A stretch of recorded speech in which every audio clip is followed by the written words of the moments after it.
Ngandza kwethu ngikelele ke iningizimu Afrika yonkana. Ishelwe izwi nje ngoba sisuke esikolweni. Kade sihambisana nesimo sokuyokwazi ukuthi silekelele esizweni sakithi eningizimu Afrika.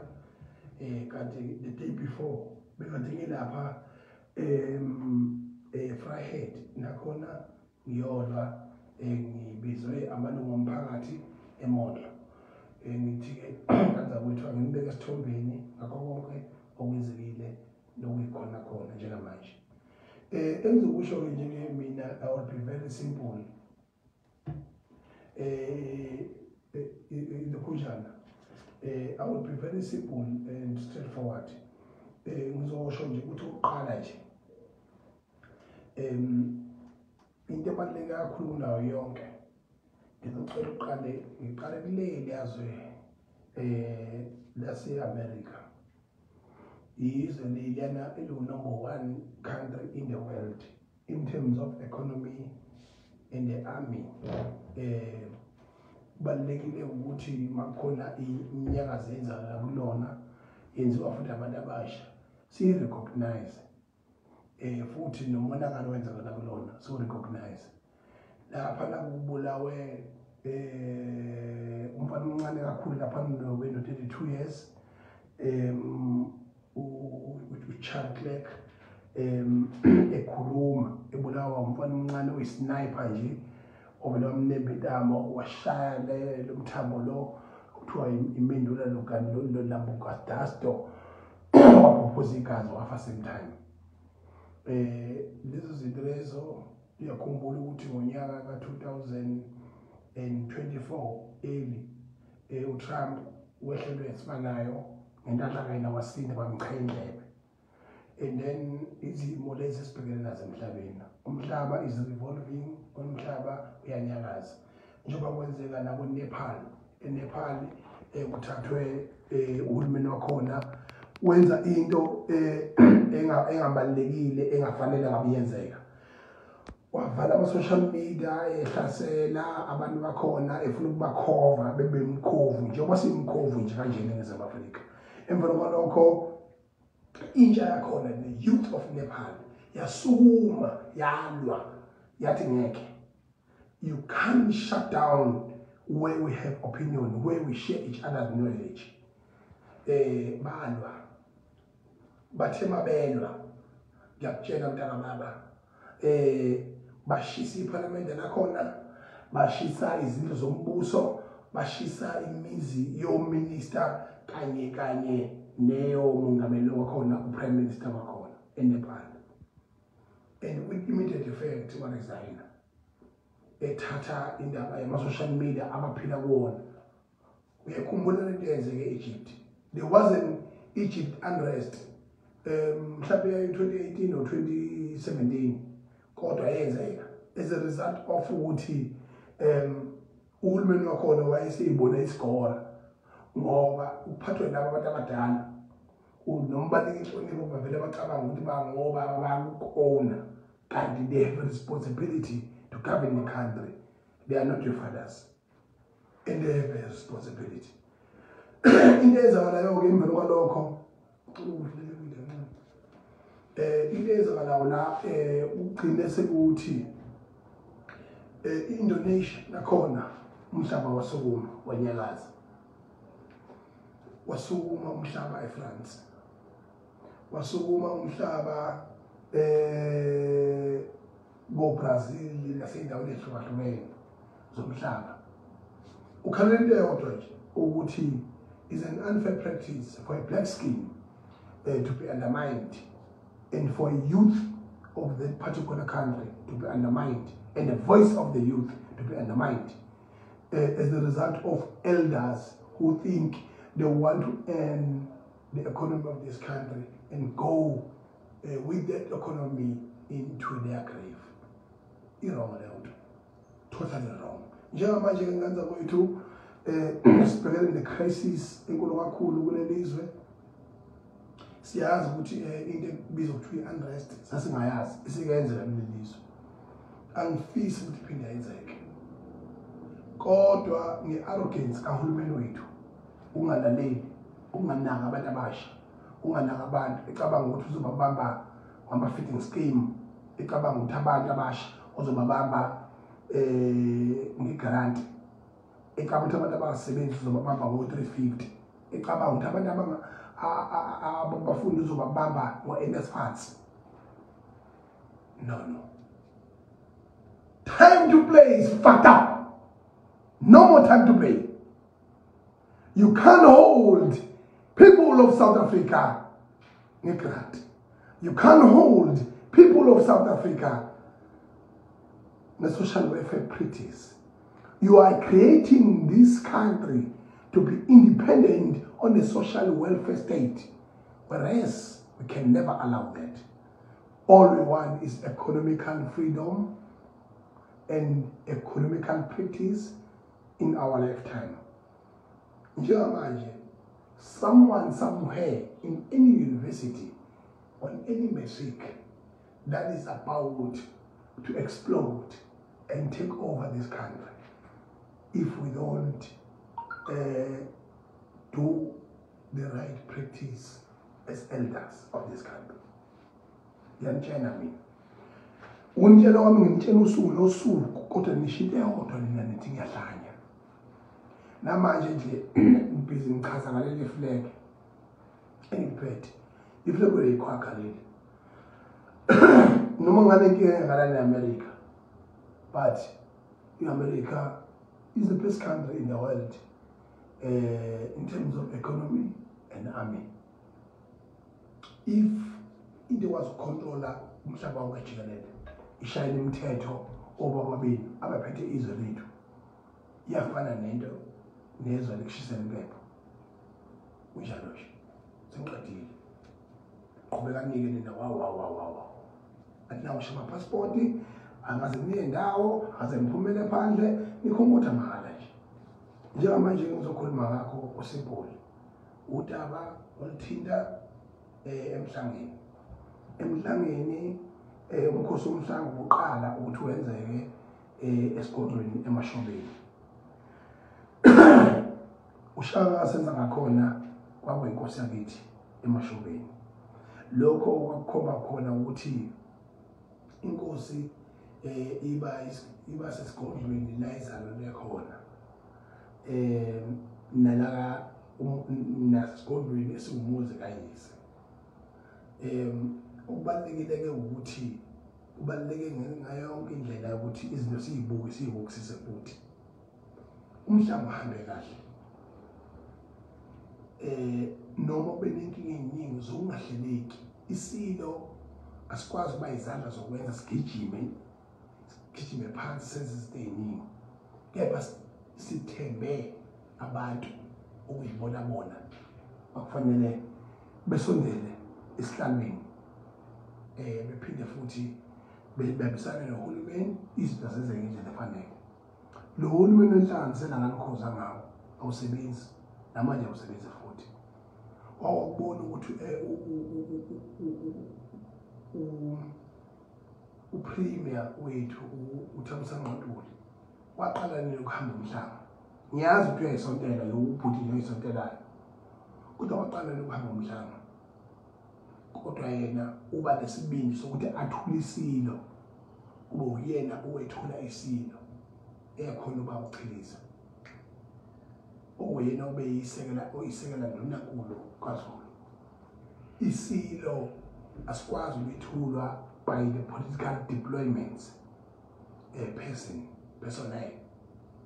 Fanele sithule umuntu omliba wasisilo urongo lokho okwenzekile. Futhi ngithema ngifaka amakhala laphana ngabona ukuthi ukhona umfana omkhulu eNdlunkulu kaZulu asikwazi ukuphika lokho. Zikhona impela inkinga kodwa umfana okhona. Kunabantu abaningi engababonanga besondela lapha kulo mkhosi esihlalweni.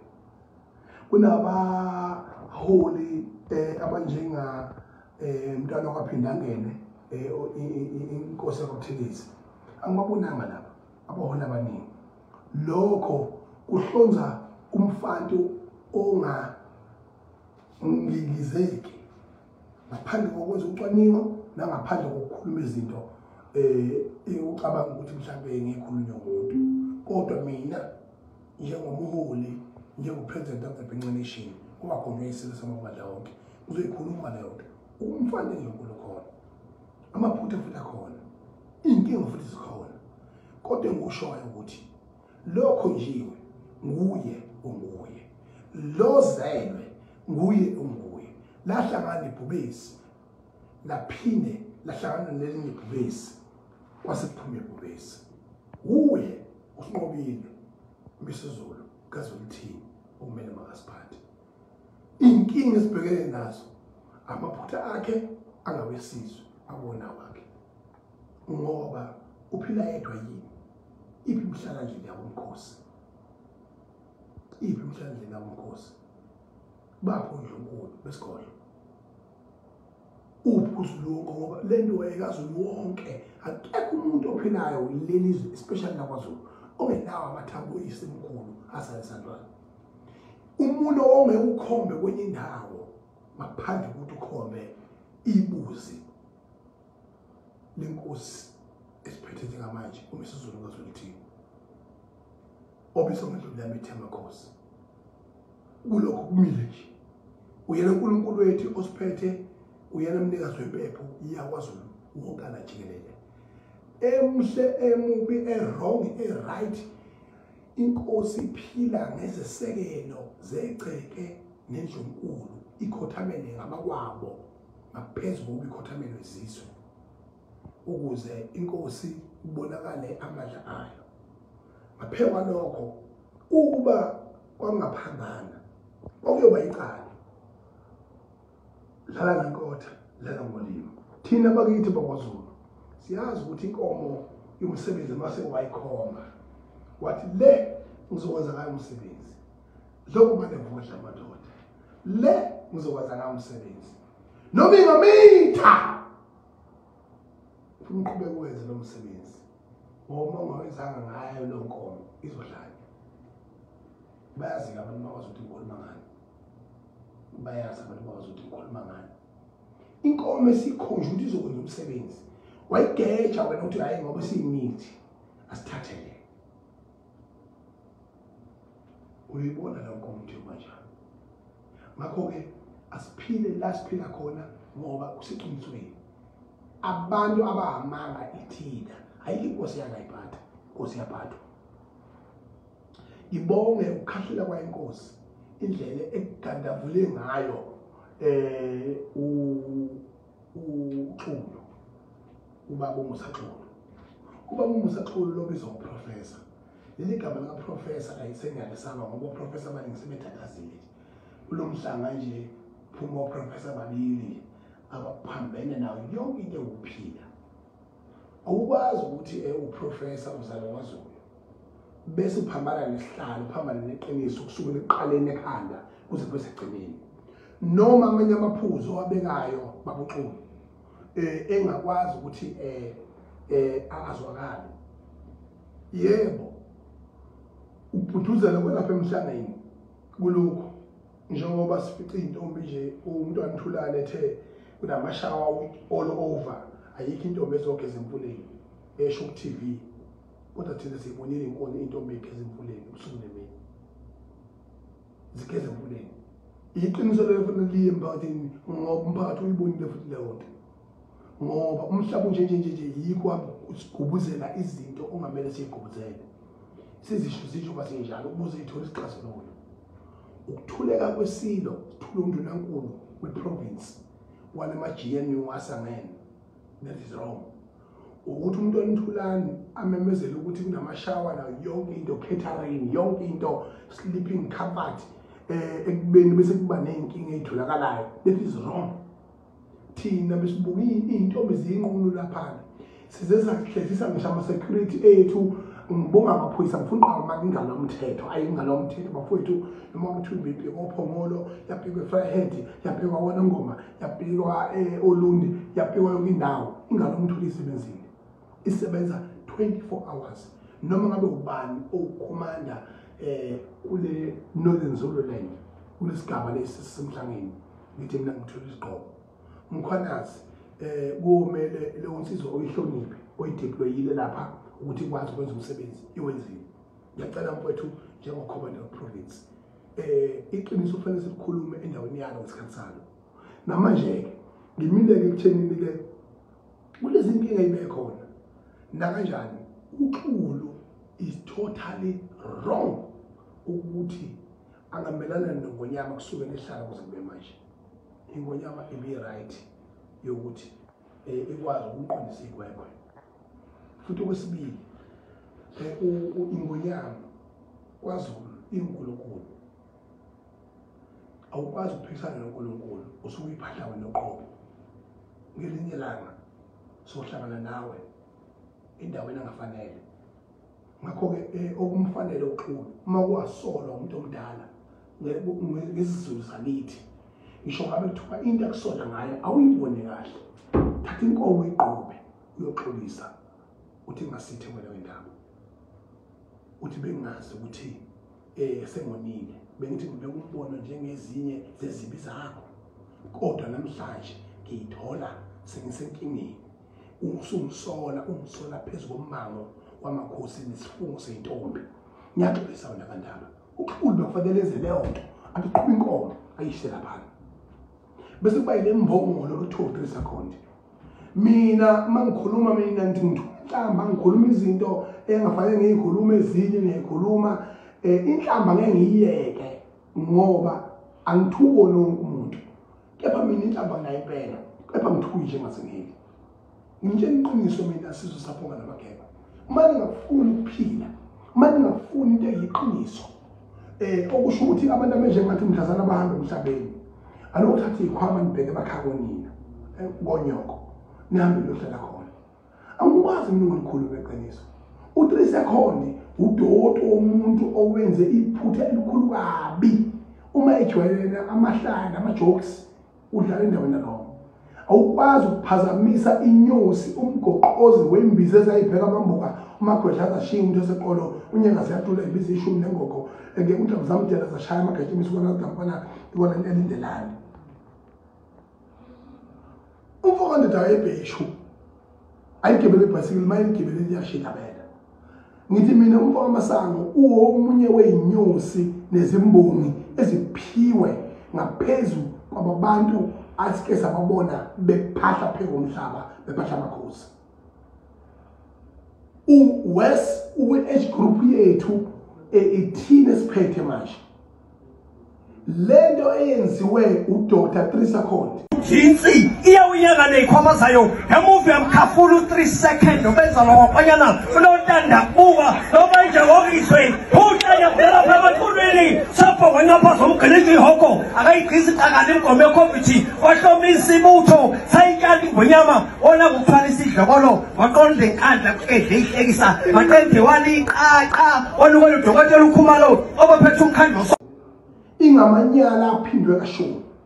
Yinto edinga inhlawulo, yinto eyicala, yinto kumele akhiphe inkomo ayaxolisa esilweni ngoba ukube uZulu usaphila ngalendlela ufanele ube yona. Bekufanele ukuthi angaphumi esameni. Bekufanele alokhu nje akwazi ukuthi u3 Seconds ibutho likwazi ukuxoxa naye Joseph ngoba ubesehlobongile ngempela ngoba uvukela ubukhosi ngokuqala lokho waphinde futhi wathuka isilo ngendlela yokuthi asifanele ukuba sesihlabeni ngesandla sakhe. Ukwazi kanjani ukuthi othandazayo ithandaza njengembongi ithandaza ibikela obaba omkhulu bethu ukuthi nawo umkhosi usofikile emashobeni esikolweni seNembe esikolweni senkosi uMisuzulu.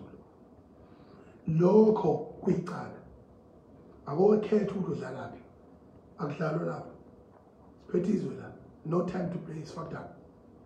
Emveni kwalokho bese phinde futhi eshaya inyosi ngalesikhathi eshaya inyosi kufanele inyosi ayishashazele mase qedwe ukuhlawula endlunkulu akashashazele inyosi ngalento ayizile akudlalwa la siphethe izwe la asidlali sikhuluma amaqiniso mina ngimele nina uma nina ke nibona ukuthi lokho engikushoyo akusikho ngiyoyisona ngalenye lami. Okwesibili engifuna ukusho kunakho konke manza kwethu ngaso sonke isigaba inyosi inamalungelo onke ukuthi ikwazi ukusola iyona kuphela yabona le lethu freedom of speech eya endoswa i-constitution in South Africa in 1994 eyokuqala ngqa i-freedom of speech yakwaZulu ngoba inyosi yayikwazi ukuthi ibe ne-freedom of speech, ikwazi ukutshena isilo ukuthi sironga kangakanani, ikwazi ukutshena isilo nengane ongeyona ungesona ongeyona eyayaso, ikwazi ukutshena isilo inkinga ebhekene nayo. Uthini umgoqosi uma ethi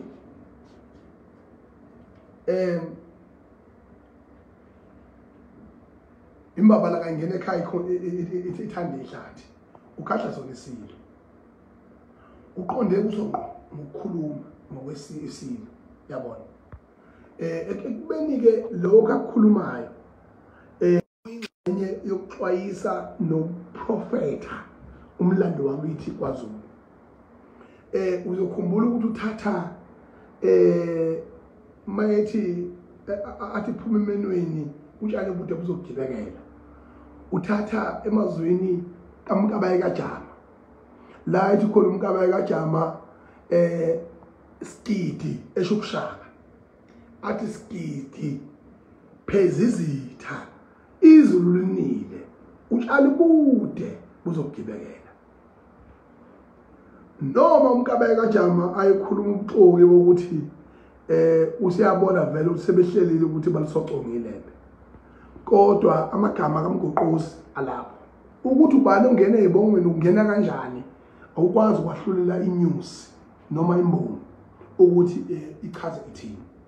Ngimile lapho ngani zakwethu futhi angisoza ngaguquka namanje ngithi mina uthi besekhona akenze isiqiniseko sokuthi uyashweleza esilweni aphinde futhi ashweleze enyosini ayishakazele bese kwazi ukubuya ezweni zakwaZulu ngoba umuntu onjengaye siyamdinga ushelelile wawa unyela ngakho ke isikhathi sokuthi simelule ngongenamandela mfowethu ngiyacela usukuma sizo siyadinga ngithi ke mfowethu esigabeni sezepolitiki sengiphetha le Vryheid esibhekene nempi enkulu serious akuyona yodwa bonke omasipala abanenkinga cela bengimele besho umphakathi uhlangane ngifike ngizozizwa inkinga zabo ngoba ngiyibesela ngokuyilungisa manje mfoka amavava mfoka Sutobhaliwe bavava mfoka Sikhakhane umlazi wakho ngozwile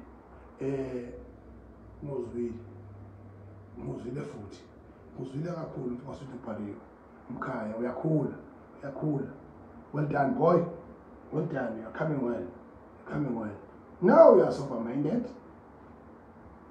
Yeah, uzwini mlazi wakho.